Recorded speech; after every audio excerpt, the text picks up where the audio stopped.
At my house, you scored perfect grades or you didn't deserve to exist. I was 7 when my mom first made me redo my entire homework assignment because I got one math problem wrong. Not just fix the mistake, but completely start over from the beginning, writing each number perfectly and showing every step of my work in flawless handwriting. When I started crying from exhaustion after 3 hours of rewriting the same problems, she slapped me across the face and said tears were for children who didn't want to succeed. That was the night I learned that anything less than perfection wasn't just disappointing, it was a personal failure that required punishment. You see, both my parents had been mediocre students who blamed their unremarkable lives on not trying hard enough in school. Mom had dropped out of college after 2 semesters when she couldn't handle organic chemistry, and she spent her 20s working retail jobs she hated. Dad barely graduated high school with a 2.1 GPA and worked construction until a back injury forced him into unemployment and disability payments. They'd watch documentaries about child prodigies and academic achievers, and Mom would literally cry about how she'd wasted her intellectual potential by being lazy and undisciplined. Dad would get drunk every weekend and rant about how if he'd just studied harder, he could have been a doctor or lawyer or engineer instead of a nobody collecting government checks.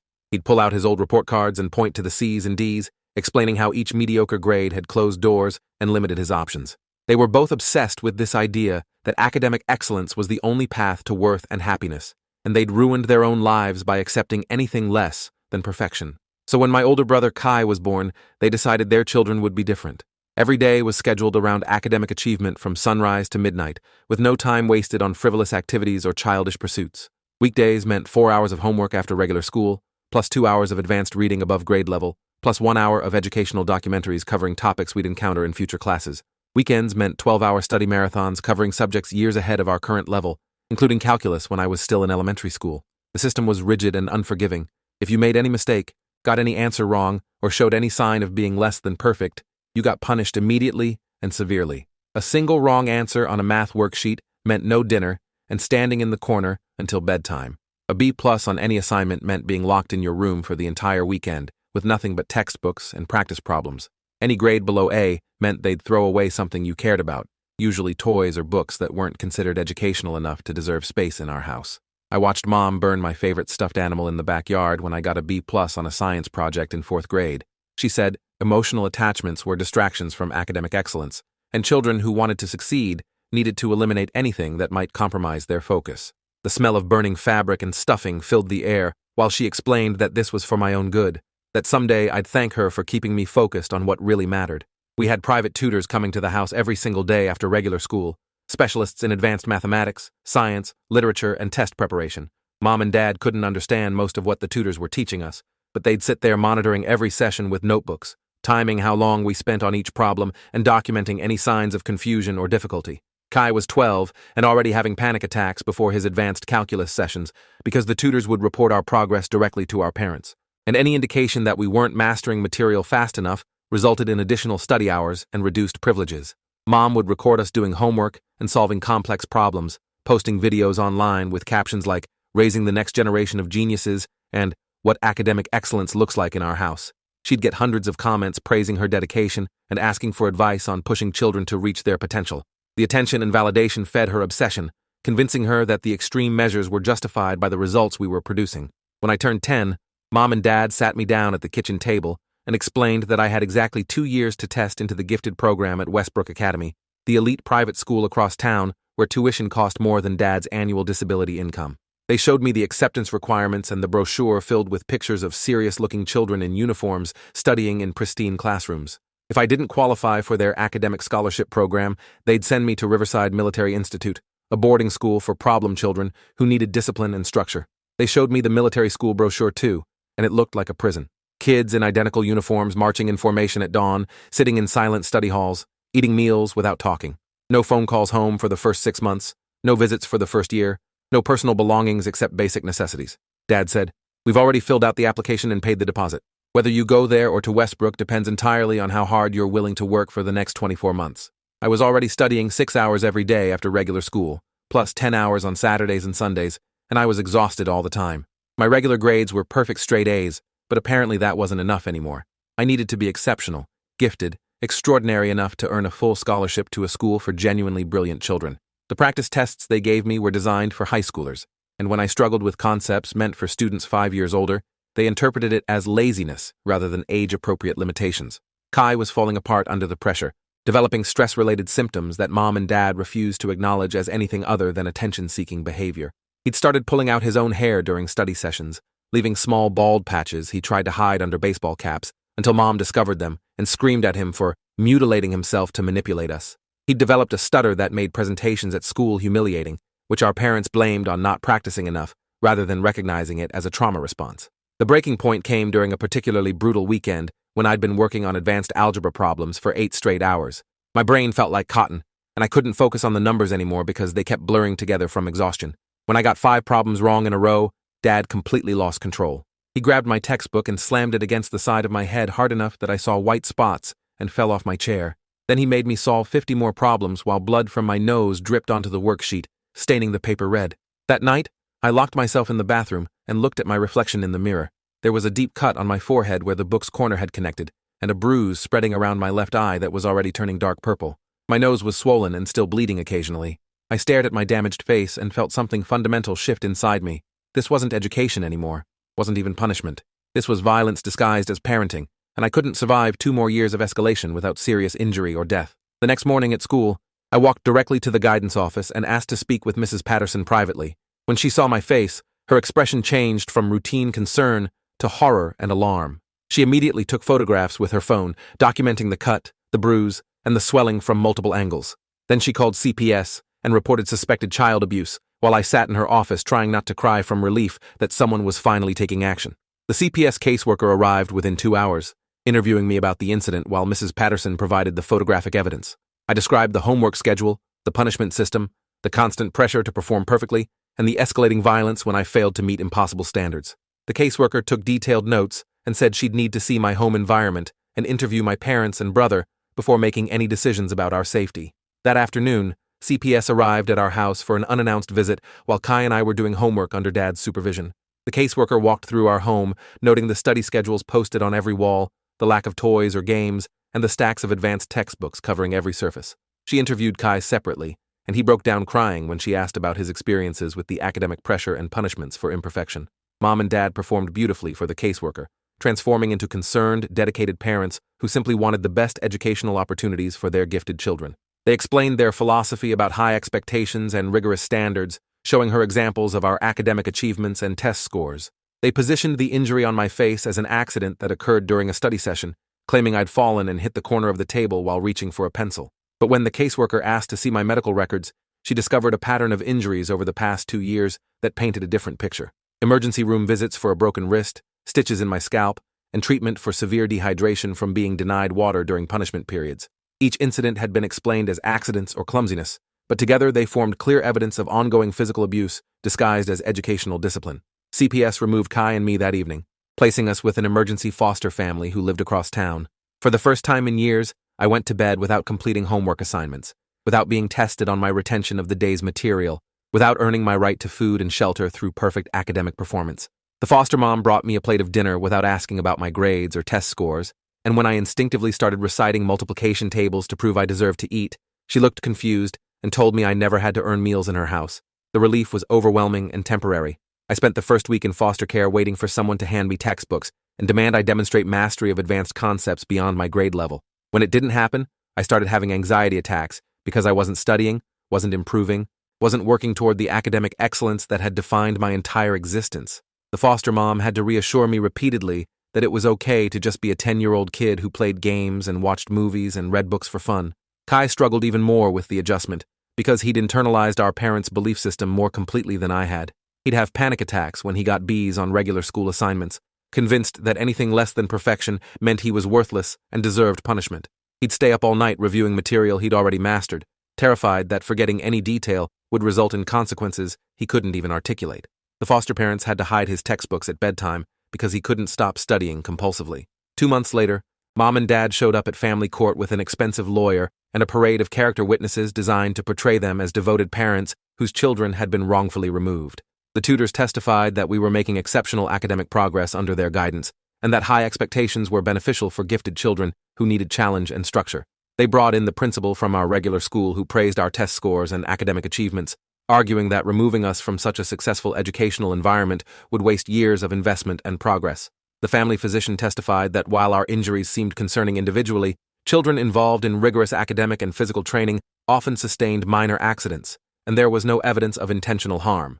A child psychologist hired by their legal team argued that some children require strict structure and high expectations to reach their potential, and that what appeared to be abuse might simply be intensive parenting methods that produced exceptional results. Most devastatingly, Kai testified that he was grateful for our parents' dedication to our education, and that he wanted to go home where he could continue working toward academic excellence. The months in foster care had been confusing and scary for him because nobody seemed to care whether he was learning or improving, and he missed the structure and purpose that academic pressure had provided.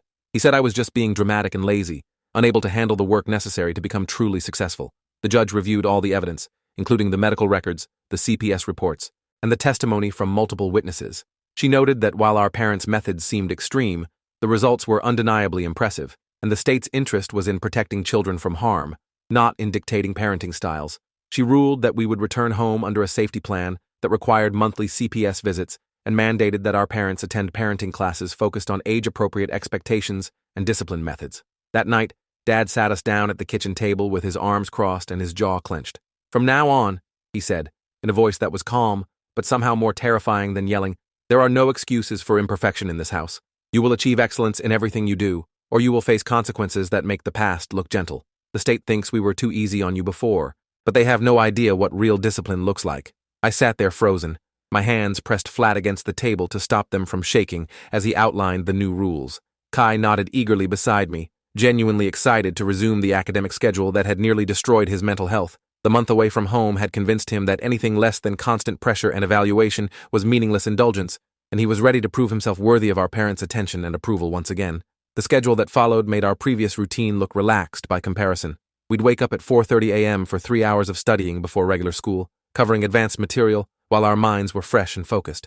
After school meant 4 hours of homework completed perfectly on the first attempt, followed by 2 hours with specialized tutors, followed by 2 more hours of independent reading and research. Dinner was earned only by completing all assignments with 100% accuracy and demonstrating mastery of the day's concepts through oral examination. Sleep became a privilege granted only after proving we'd absorbed and retained every piece of information presented during the day.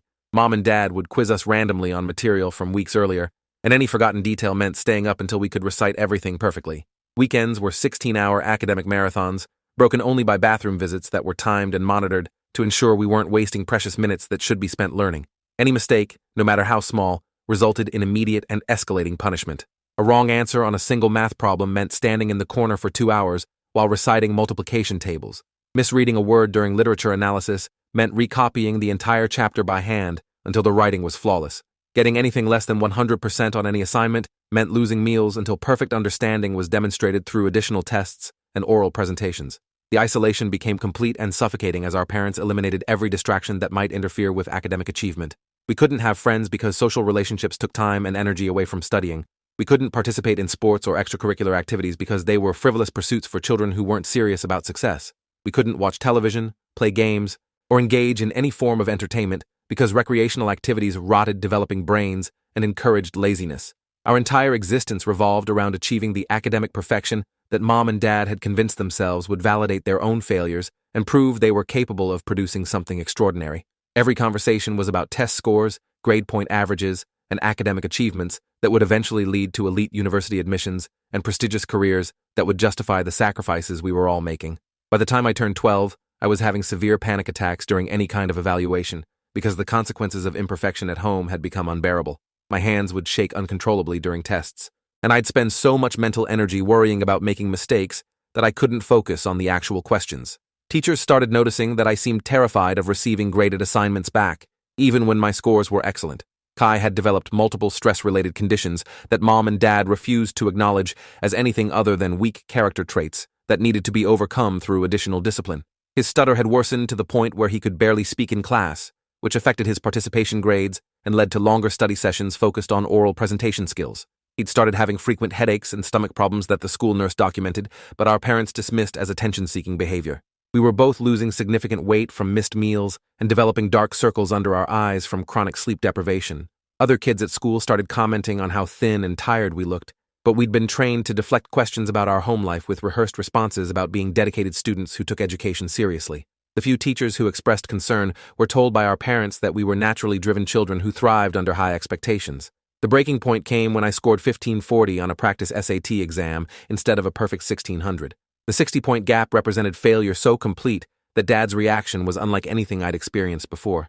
He dragged me down to the basement by my hair, shoved me into a corner with nothing but practice tests and scratch paper, and told me I couldn't come upstairs until I could consistently score perfect 1600s on every practice exam he gave me. I spent 6 days in that basement, surviving on water from the utility sink and occasional crackers Dad would throw down the stairs when he remembered I existed.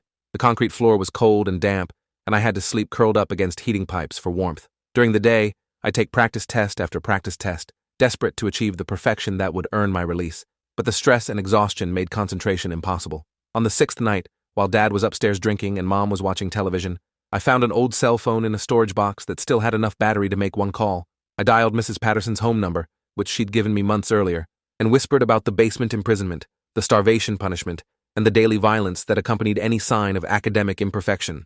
Mrs. Patterson called the police immediately, and within an hour, officers were at our front door with an emergency removal order based on her report of suspected child endangerment and abuse.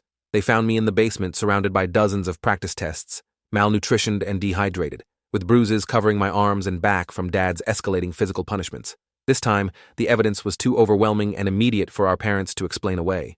The second CPS placement was with Miss Dorothy, a retired high school principal who specialized in fostering children from academically abusive households. She understood that educational pressure could be traumatic, and that recovery required slowly rebuilding a healthy relationship with learning. She helped me remember that education was supposed to expand possibilities, not eliminate them through impossible standards and violent consequences. It took months of therapy to stop having panic attacks every time I had to take a quiz or write an essay. The therapist explained that I'd developed a condition called performance anxiety disorder, from years of associating any form of evaluation with potential violence and punishment. Every test felt like a life-or-death situation because in my household, academic performance literally determined whether I deserved food, shelter, and basic human dignity. Kai struggled more significantly with the adjustment because he'd completely internalized our parents' value system and couldn't function without constant pressure and evaluation. He'd have meltdowns when he received B's on assignments, convinced that anything less than perfection meant he was worthless, and had disappointed everyone who'd invested time in his education. The therapist diagnosed him with perfectionism anxiety disorder and explained that recovery would require years of work to develop a healthier relationship with achievement and failure. The court case that followed was more complex than the first one because our parents had learned to game the system better. They hired expert witnesses who testified about the benefits of rigorous academic standards and the importance of challenging gifted children to reach their potential. They presented research about high-achieving families and cultural differences in educational expectations, arguing that their methods were intensive but not abusive. They brought in character witnesses who praised their dedication to our education and their sacrifices to provide tutoring and educational resources that most families couldn't afford. The tutors testified that while the schedule was demanding, we were genuinely learning at an accelerated pace and developing skills that would benefit us throughout our lives. They painted CPS as an overreaching government agency that didn't understand the difference between strict parenting and actual abuse. The family physician who'd treated our injuries testified that while some of the incidents seemed concerning, children involved in rigorous academic training often sustained stress-related symptoms and minor accidents, and there was insufficient evidence to prove intentional harm. The school psychologist hired by their legal team argued that some children require structure and high expectations to thrive, and that what appeared to be extreme pressure might simply be intensive methods that produced exceptional results. But this time, we had better representation and more comprehensive evidence. Miss Dorothy had connected us with a child advocacy attorney who specialized in educational abuse cases and understood the long-term psychological damage caused by academic perfectionism and performance-based conditional love. The attorney presented medical records documenting our weight loss, sleep deprivation, and stress-related health problems as evidence of systematic maltreatment. The basement imprisonment was particularly damning evidence because it demonstrated escalation from academic pressure into clear child endangerment. The police photographs showed the conditions I'd been living in, surrounded by practice tests and surviving on minimal food and water. The timeline of events proved that our parents' response to imperfection had progressed from psychological pressure to physical violence to imprisonment and starvation. Multiple teachers testified about changes in our behavior and appearance over the years, describing how we'd become increasingly anxious, thin, and exhausted. The school nurse provided records of our frequent visits for headaches, stomach problems, and stress-related symptoms that our parents had dismissed as weakness. Fellow students described our isolation from normal childhood activities and our obvious fear of receiving graded assignments. Most powerfully, the child psychologist who'd been working with us testified about the long-term psychological damage caused by conditional love based on academic performance. She explained how children in such environments develop trauma responses to normal learning situations and often struggle with depression, anxiety, and relationship problems throughout their lives. She described the intensive therapy we'd need to recover from years of having our worth determined by test scores and grade point averages. The judge reviewed months of evidence and testimony before making her decision. She noted that while high academic standards weren't inherently abusive, our parents had crossed clear lines from encouragement into coercion, from discipline into violence, from education into torture. The basement imprisonment alone constituted criminal child endangerment, and the pattern of escalating punishments suggested that our safety required permanent intervention. The final ruling terminated our parents' rights completely and permanently. Mom collapsed in the courtroom, sobbing about how they'd only wanted us to be successful and happy, how everything they'd done was motivated by love and concern for our futures. Dad sat there looking betrayed and furious, like we'd personally destroyed his dreams of raising genius children who would prove he wasn't the failure his own grades had suggested. I felt lighter than I had in years, knowing I'd never again have to earn my right to exist through perfect test scores or mathematical equations.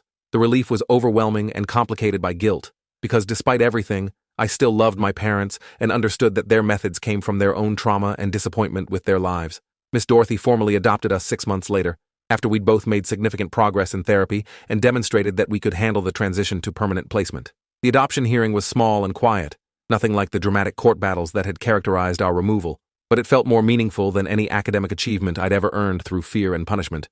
3 years later, I'm in high school taking regular classes at an age-appropriate pace, and my grades are actually better than they were under the pressure system. I get A's and B's and occasionally a C+, and none of those grades determine whether I deserve food or shelter or basic human dignity. When I brought home a C+ on a particularly difficult chemistry test, Miss Dorothy asked what I'd learned from the mistakes and helped me understand the concepts I'd missed. No punishment, no shame, no threats about military school or basement imprisonment. Kai is making slower progress, but gradually learning to accept imperfection as a normal part of learning and growing. He still struggles with anxiety when assignments don't go perfectly, but he's developing coping strategies and building relationships with classmates who accept him regardless of his academic performance. The speech therapy has helped with his stutter, and he's even considering trying out for the drama club next semester. Learning is supposed to expand your world and open up possibilities, not shrink your existence down to a single obsession with flawless performance. Children are supposed to make mistakes as they discover their interests and develop their capabilities. Education should build confidence and curiosity, not destroy souls in pursuit of impossible standards that satisfy parents' ego rather than children's developmental needs. My biological parents forgot all of that in their desperate attempt to create the perfect students they'd never been themselves, and nearly killed us both in the process.